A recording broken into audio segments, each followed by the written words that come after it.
Gotta love it.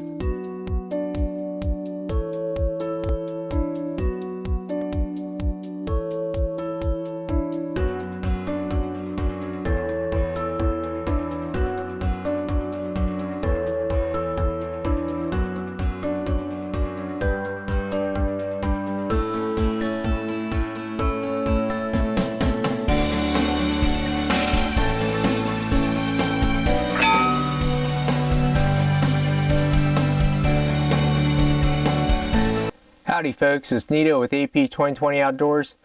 You know, in my quest to find the sub-minute of angle 300 blackout cartridge, I tell you what, it has been a long journey. You know, a lot of guys, a lot of folks have been chasing the mythical sub-minute of angle 300 blackout subsonic load, and I think I found it. And I'll tell you what, the only way that I found it was applying precision bench rest reloading techniques in my process.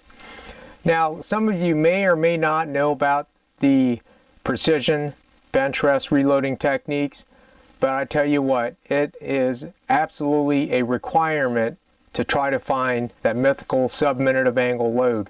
My first step is that I took 50 pieces of brass. Now I'm shooting these are Lehigh Defense head stamped 300 blackout brass. I'm not sure who makes the brass for them, but it is definitely high quality brass. The first step is, if you're going to use 223 manufactured brass, try to get the same head stamp. If not, I would highly recommend to just buy the factory 300 blackout brass. So I weight sorted my 50 pieces of brass, meaning that I looked for the center part of the bell curve. Now, a bell curve in anything, statistically speaking, is that you will find the majority of anything that will fall near the top of a bell curve, meaning that you'll have some pieces that are at the bottom end and some pieces that are at the top end. Top end, bottom end, I'm talking about weight. It could be anything, any parameter, but here obviously we're talking about the pieces of brass and how much they weigh. And out of the 50 pieces, I had two that were 82.8 grains, one that was 83.8 grains, and one that was 81.8. Of the remaining 46, I had 16 that were 83.2 to 83.8, and then I had 30 that were 83.5 to 83.6. And then I further segregated the 83.5 to 83.6, and I had 20 that were 83.5 and 10 that were 83.6. So the 20 of the 83.5 will be my pieces of brass that I will use. So the next step, I took all those pieces and I verified that they were all 1.356 inches. That's the length of the empty brass. So the next step in the precision reloading bench rest techniques is that since I'm shooting this cartridge in a Ruger American Ranch bolt action rifle, I have a 300 blackout neck sizing die. So I will only size, these are once fired pieces of brass by the way, I will only size the neck portion of the brass. The brass itself has already been fire formed to the chamber within about a thou. Obviously the brass is going to shrink after expanding and then contracting. But for the most part, this brass has, as long as the chamber is concentric, this brass has matched the internal diameter minus a thou of my bolt action Ruger Ranch rifle. So then now I only size the neck down to get some neck tension on the bullet. The next step, you want to make sure that your primers are seated at least 2 thou below flush. You want 100% consistent ignition. The other technique I apply when dropping my powder charges, I have an electronic powder dispenser. However, I do not trust the consistency. I'm an electrical engineer by trade, and I can tell you, I just know just by the components utilizing these circuits that and also the load cells used in the scale, that you cannot 100% rely on them. You know, unless you have a $5,000 laboratory scale, that's just not going to happen. So for my purposes, I typically set the electronic powder measure to drop roughly 1/10 of a grain under my target load, in which this case it's 8.0 grains of lil gun. And then I use this is an OHAS 1010 scale. I picked it up on eBay for like 20 bucks several years ago, and this was brand new in the cardboard box. I think it was a widow of a gentleman that had been a long time reloader, and heck of a deal. You cannot beat an analog scale. The mechanics of an analog scale will get you the precision that you need. So then I'll trickle under, and then I'll on the electronic scale, and then I'll trickle up to my final target weight. Once my load has been assembled, of course I'm shooting a Hodgdon powder lil gun. This is proven to be a very consistent powder for this specific subsonic load. I will check every loaded round for concentricity. Now concentricity is just defined as how perfectly round, okay, as opposed to eccentricity. Like if y'all ever shoot compound bows, and modern compound bows, you've heard the wheels at the end of the compounds. They're actually called eccentrics because the wheel itself is not perfectly round. It's actually oblong, and that has something to do with the force draw curve and the physics and mechanics of the bow. But something that is concentric is that it's perfectly circular. And you want zero run out, meaning that circle is perfectly circular as opposed to having any run out, which would be somewhat an oblong shape.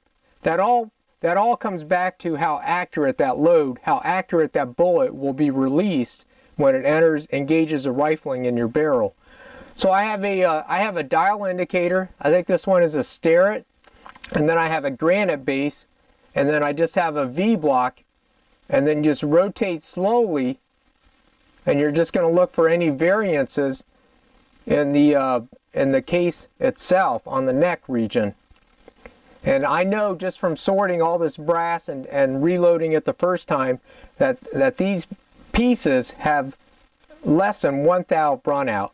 Finally, the last step in trying to find that mythical sub-minute of angle 300 blackout load is your bullet. It is very important that you find a bullet that is machined perfectly. These are the new Lehigh Defense 226 grain 300 blackout. These are monolithic solid copper. It has a rebated base, boat tail. Awesome bullet. I already know that these are sub MOA capable. These are the bullets I will be using. So let me go ahead and finish assembling these loads, and we'll do some chronograph testing.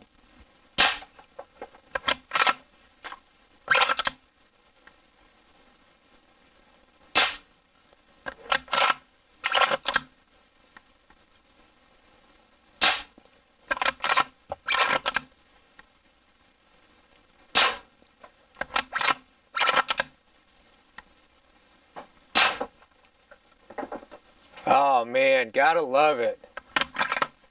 Pretty phenomenal. Yes, sir.